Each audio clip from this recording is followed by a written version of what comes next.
I didn't want to target you guys, but you guys, you old white men, you gotta chill, okay? Because we want to fucking breathe, we want to live, and you're making us subscribe to all these institutions that are unhealthy for us. You're coming into our communities, you're smashing us out. Like, could you let us fucking breathe?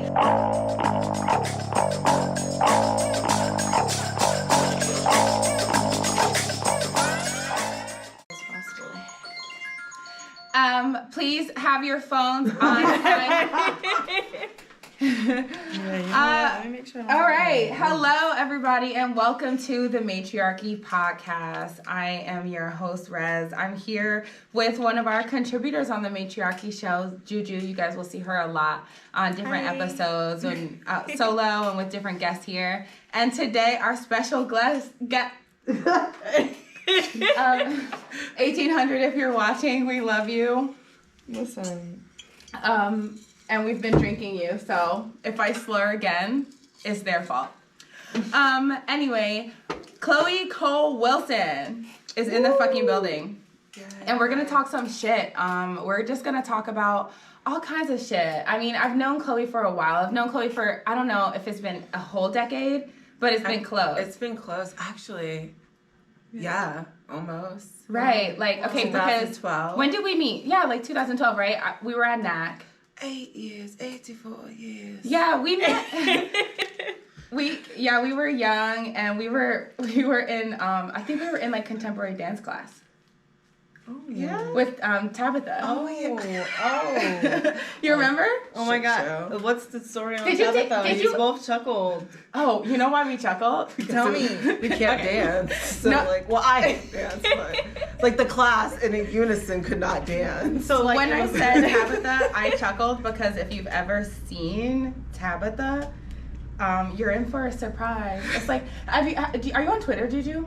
No, I am not. Okay. Oh my god, I hope Tabitha doesn't hear this. Tabitha, we are playing with you. We love you. Tabitha, it's me. It's not even Chloe, it's me. Love. We're trying to love. I'll go down for this. I'm trying to send you some love. I saw her in a hair store and she was like, and I was like, are you ashamed of your ponytail? Because I know it's a ponytail. We know. It's been the same ponytail for years. She wears the same hairstyle. It's cute. It works for her. But she's got like the most bodacious body. And like I've never seen an ass like that in my whole life. In person? Tabitha, it's a library. Where you at? A library. No, Tabitha is somewhere getting some dough, dancing. Like she's a great dancer, a great teacher. But that's where me and Chloe met. We were in dance class, and we were really active, like with just like movement and theater and shit back then. But have you guys ever met before? Because you're both from Allentown. Yeah. Yeah, we met at your birthday party for the first time. Oh shit! Right. But we vibed. Yeah. Such a vibe. That's great. Yeah. Well, you guys are both empaths. Time so maybe that's why. You know, maybe you guys were both just like, wow. Energy. Higher power. Okay. So when me and Chloe met, we were making art and we were partying a lot. And I was actually in Whitehall the other day, and I rode past that apartment where we used to party all the time. And I don't know if you remember, there was one night we were out partying, and we left the party, and you were mad, and you were kicking over trash cans. Sounds like yeah. It was righteous indignation because there was a man there who was yelling at me, and like he was being like really belligerent, and yeah. Oh my god. Okay. Oh my god. It was like another life. Listen, did you remember? Well, I was like 50 pounds lighter, so like I was 50 pounds lighter spiritually. Because I was like always in the mix, but now you know, like yeah, you're like a totally different person now. Now it is like pulling hair to get you to come out to a party. No, Will said I was boring the other day. Oh shit! And I was like, yes, I am. How is Will actually? I met him at the party as well. Will is great, but that party that she was like an at episode is like for that party because that was a good party. It was a great party, you know, and I really take pride in throwing really good parties. Were recording yourself, was that a thing at the time? Wait, what? Like that party was like recording yourselves a thing at the time. Like you know how everyone has like their phones out. No. I'm not a picture taker. Yeah. Nor am I a like anything taker. No. Video. You know what? I'm like that too. I always like forget to take videos and like pictures in the moment, and then I wake up the next day like I have no idea. Okay, but how? I have a question. I'm curious as to how this transition happened for you, because like this party that you came to was like the first party you've been to like in like a minute, like because COVID. No, but before COVID, like I feel like you used to be like kind of like a party. Like we used to be like out at the club. Like remember like Liberation? You were like flashing your tits in the parking lot. And that was 10 years ago.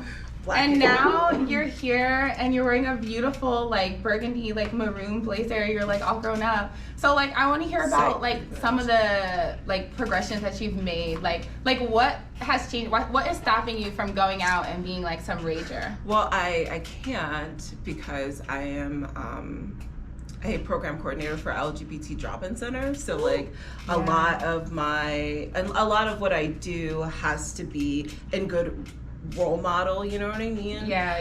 Can you move your mic a little closer? And I don't know, I get it. Going out was a lot.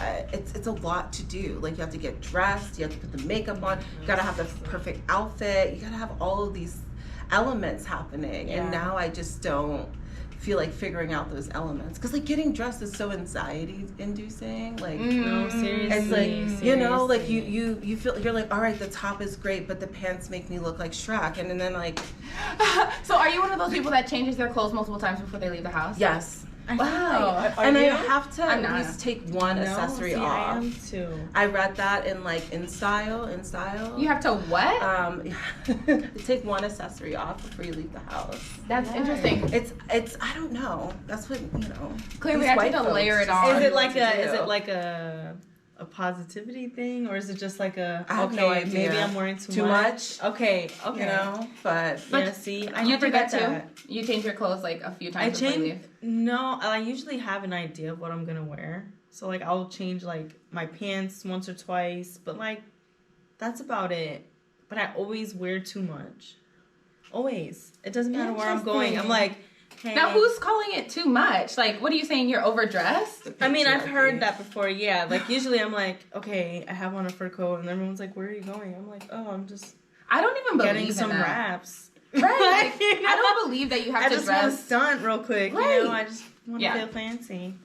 I think you can dress. I think you can dress based upon how you feel and like what you want to do for that day. Yeah. People assume that everything you're doing, like every way you're dressing, is for other people. Yeah, and that's not even it. I'm like, I don't even care what everyone else is doing or thinking when they see me. I'm just like, I feel cool. So yeah. Have you always been like so colorful? Because like you have like the long lashes and the tattoos. Actually no. I used to be super shy and like I didn't really talk to a lot of people like in school. Yeah, no, honestly I was. Who knew? Exactly. Like 9th grade into 10th grade, I started blossoming into the beautiful flower that I am today. And I think it was because of my friends that I made. I made a lot of friends from like New York and like out of state, and I kind of realized that they didn't care how they dressed or how they looked, and I was like, I want that. Wow. So I've been living it ever since. That's interesting. And it feels good.